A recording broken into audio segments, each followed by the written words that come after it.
semuanya.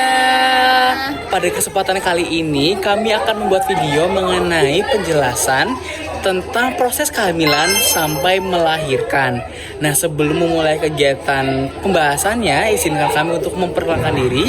Perkenalkan, nama saya Rasya Adam, presensi 27. Saya Ryan Nur Aisyah, absensi 28. Nama saya Pradipta Aratun Junior, presensi 25. Saya Maudina Afsatu Zahra, nomor 17.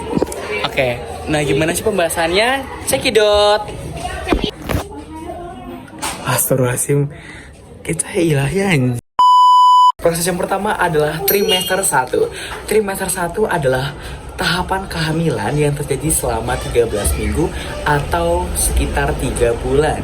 Nah, trimester 1 ini terjadi pada hari pertama haid terakhir hingga pada minggu ke-13 dalam siklus menstruasi. Perlu diketahui teman-teman, pada tahap kehamilan ini perut sang ibu itu belum terlalu besar. Jadi terkadang sang ibu itu nggak merasa bahwa dirinya itu sedang hamil karena perutnya belum terlalu besar, teman-teman. Nah, meskipun begitu, sang ibu sudah mulai merasakan hal-hal seperti mual dan muntah-muntah, mood swing atau perubahan suasana hatinya, sembelit, dan kadang itu orang hamil atau ibu-ibu hamil itu kadang tuh suka ngidam, teman-teman, seperti kayak ngidam mangga yang masih mentah gitu dan sebagainya. Nah, gimana sih teman-teman perkembangan janin pada trimester 1 ini? Yang pertama adalah pada bulan pertama, minggu 1 sampai ke 4, yang dimana janin ini masih berbentuk zigot, teman-teman. Zigot itu akan berkembang menjadi embrio. Embrionya akan menempel pada dinding rahim dan mulai disitulah janin akan terbentuk, teman-teman. Teman-teman, pada usia kehamilan 4 minggu, organ vital pada janin ini sudah mulai tumbuh, seperti mata, telinga, otak, sumsum tulang belakang, jantung, serta sistem peredaran darah dan sistem pencernaan. Jantung janin juga sudah mulai berdetak loh, teman-teman. Dan teman-teman, selanjutnya masuk ke bulan kedua, jangkauan minggu ke-5 hingga minggu ke-8.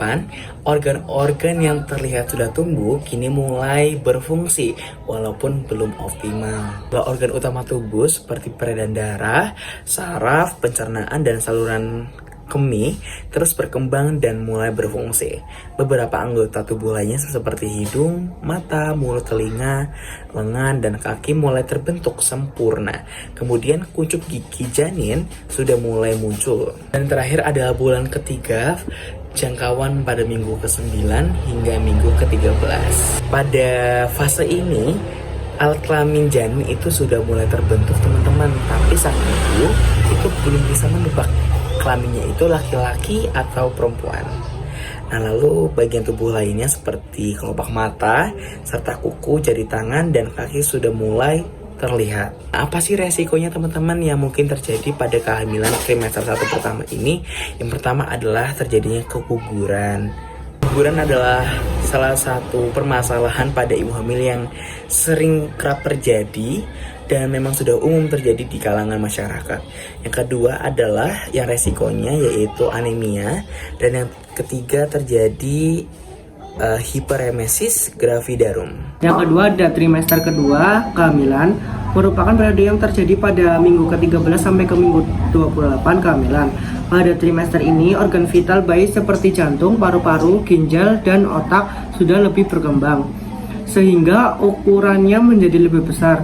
Bayi juga mulai bisa mendengar suara dan menelan. Lalu fertilisasi dan kehamilan pada trimester kedua itu ada mulai tumbuh rambut pada fetus, tumbuh dan berkembangnya otot serta tulang. Yang ketiga, organ reproduksi hampir selesai terbentuk. Di minggu ke-15 atau ke-16 mulai pergerakan pertama fetus. Yang kelima, detak jantung yang dapat didengar melalui stetoskop. Yang keenam, mulai terbentuk alis, bulu mata, dan sidik jari. Semua organ penting telah terbentuk.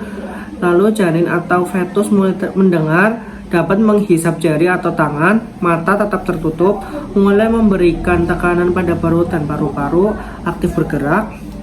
Dan terakhir di akhir trimester kedua, panjang 230 mm dan berat badan 820 gram. Memasuki trimester 3 artinya usia kehamilan ibu sudah mencapai 28 minggu. Hal ini menandakan bahwa waktu persalinan yang semakin dekat. Pada trimester 3 ini terjadi penambahan berat fetus yang signifikan. Kedua, tulang menjadi lebih kuat. 3, massa otot meningkat. 4, kulit menjadi lebih tebal. Kelima, pada minggu ke-37 perkembangan bayi telah lengkap. Posisi fetus sudah mengarah ke bawah untuk bersiap dilahirkan. Keenam, kelahiran umumnya terjadi di usia kandungan 38 hingga 42 minggu dan melibatkan hormon persalinan. Ketujuh, panjang fetus di trimester 3 berkisaran 360 mm atau 36 cm dan bobot mencapai 3.400 gram sampai 4.000 gram atau sekitar 3,4 kg sampai 4 kg. Ada beberapa gejala yang mungkin terjadi pada periode ini. Di antaranya sulit menentukan posisi tidur yang nyaman karena perut ibu yang sudah membesar. Kedua, mengalami kontraksi palsu. Dan yang ketiga, ada gerakan janin dalam perut yang semakin kencang dan banyak. Oke teman-teman, jadi setelah masa persalinan berlangsung, ada masa pasca kelahiran atau biasa disebut dengan nifas. Nifas ini adalah periode di mana rahim membuang darah dan sisa-sisa jaringan ekstra setelah bayi dilahirkan selama masa persalinan. Untuk jangka waktunya, nifas ini biasanya terjadi kisaran 40 hari atau maksimalnya 6 minggu pada ibu yang sehat. Pada masa nifas ini terjadi pengeluaran darah kotor atau locea dari kemaluan wanita. Pada masa nifas, wanita juga tidak dibolehkan melakukan hubungan seksual layaknya wanita yang sedang mengalami haid atau menstruasi.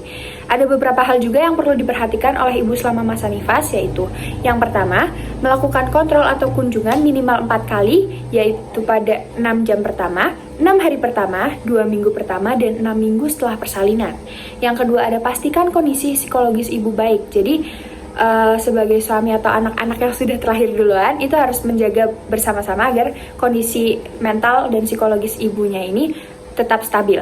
Dan yang terakhir adalah mendapatkan vaksin tetanus jika diperlukan. Jadi itulah penjelasan dari kami, semoga bisa dipahamin ya. Dah.